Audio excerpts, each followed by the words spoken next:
pues algo que ya teníamos claro era este pronunciamiento del líder supremo del Ayatollah Ali Jamenei, que había llamado a la resistencia a levantarse en contra de este golpe de Israel. ¿Qué se sabe hasta este momento de lo que está ocurriendo con el Ayatollah Ali Jamenei y qué está ocurriendo con los pronunciamientos desde Irán?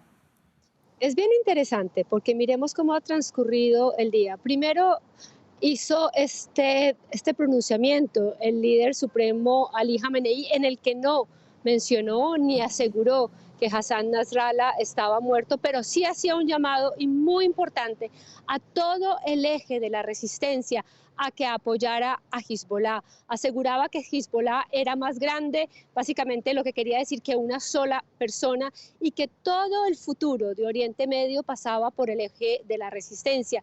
¿Qué es el eje de la resistencia? Son ese grupo de movimientos alrededor de Oriente Medio que han sido apoyados y fortalecidos por Irán, pero el eje de esa resistencia es básicamente Hezbollah, que surge a partir de esa década de los 80, en 1982, 1983, años después de la victoria de la Revolución Islámica, que empieza a fortalecerse con la ayuda de esa llamada Guardia Revolucionaria. Para entonces, Irán peleaba una intensa guerra con Irak, con Saddam Hussein, que era el dictador en el país iraquí en aquel momento, que había invadido a Irán en 1980, y desde allí también la Guardia Revolucionaria, que empezaba a surgir en Irán, empieza a apoyar estos movimientos en el Líbano, que luego empieza a crecer no solamente ya con el apoyo también del gobierno sirio, de la familia al-Assad, sino que también empieza a tomar mucho más vuelo en Irak, especialmente después de esa invasión en el 2003 que cae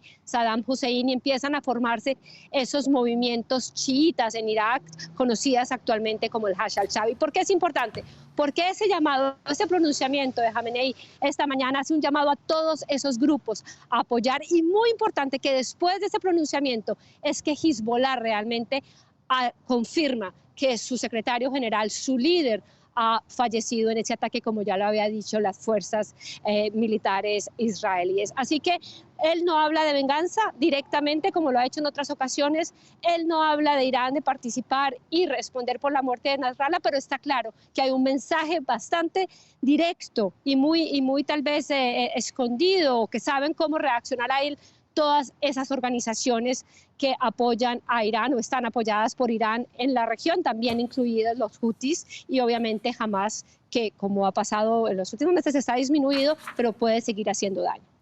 Bueno, algo que podemos resaltar, Catalina, y es de este mensaje o de este pronunciamiento comunicado que lanza el grupo Hezbollah, en el que confirma la muerte de Nasrallah, lo llaman su eminencia, el maestro de la resistencia, que murió como un mártir, y ofrece pues sus condolencias.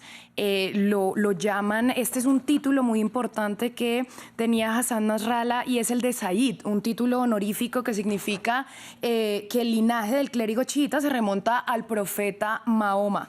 Yo le pregunto algo que nos ha llamado mucho la atención y que analistas han dicho bastante, es que después de la muerte o del asesinato de Ismail Haniyeh, Irán dijo que iba a contestar, que le iba a responder a Israel, pero hemos visto más amenazas que de alguna manera una respuesta contundente. ¿Podemos esperar que algo mayor ocurra con esta muerte de Hassan Nasrallah? Y también le pregunto justamente por esa relación puntual que tiene Nasrallah dentro del mundo islámico. ¿Qué tanto peso tiene?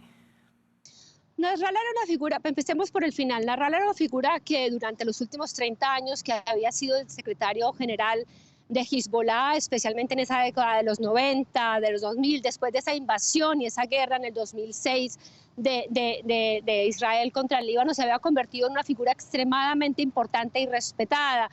Quienes hablan árabe y quienes lo escuchaban siempre aseguraban que era una persona supremamente estructurada, con un mensaje bastante claro y muy concreto, y que logró agrupar en torno a él no solamente a los libaneses, sino a una gran parte de la población del llamado mundo árabe. Tal vez su imagen empezó a decrecer después de que comenzara esa guerra en Siria, esa guerra civil, donde Hezbollah obviamente se posicionó claramente del lado de la dictadura de Bashar al-Assad, apoyó a este régimen desde el primer momento y pasó a convertirse realmente en su defensa. Muchos aseguran que si no fuera por Hezbollah, obviamente por Irán y posteriormente por Rusia, pero en un momento Hezbollah, tal vez Bashar al-Assad no estaría en este momento ocupando el cargo que ocupa y en control del país. Y en ese momento es cuando empieza a deteriorarse y a verse más claramente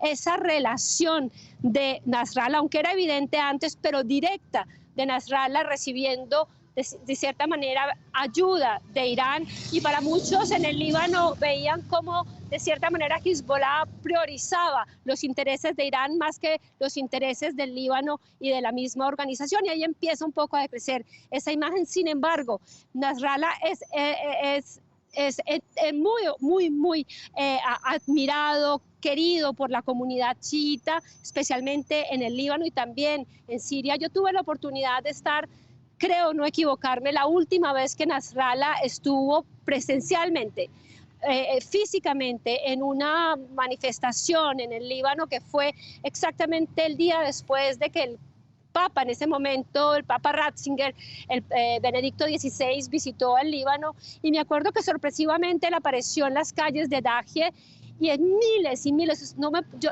nunca podré olvidar la pasión, cómo corría la gente, cómo gritaba la gente, cómo todo el mundo quería estar cerca de él. Y respecto a Irán, ellos tienen una relación extremadamente cercana.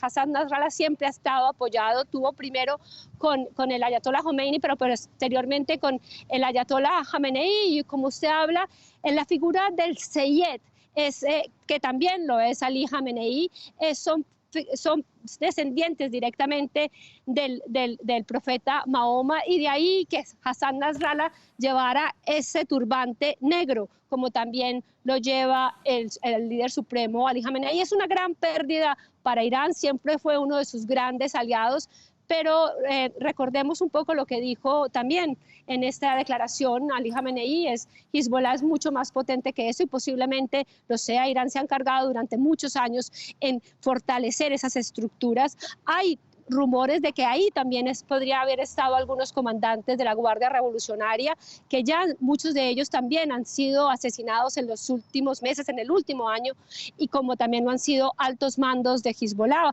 No hay que dudar que esta organización queda debilitada, sin embargo, como lo repiten muchos analistas, obviamente no está muerta. Catalina, de muchas maneras también se ha hablado de que esta podría ser una estrategia, y lo decía nuestro invitado anteriormente, que podría ser una estrategia de Israel para disuadir unos enfrentamientos mayores, diciendo: nosotros tenemos el poder de lograr lo que hemos logrado hasta este momento, no nos enfrentemos de una manera más grande. Pero le pregunto por un escenario de escalada nuclear. ¿De alguna manera habría una posibilidad de temer algo así?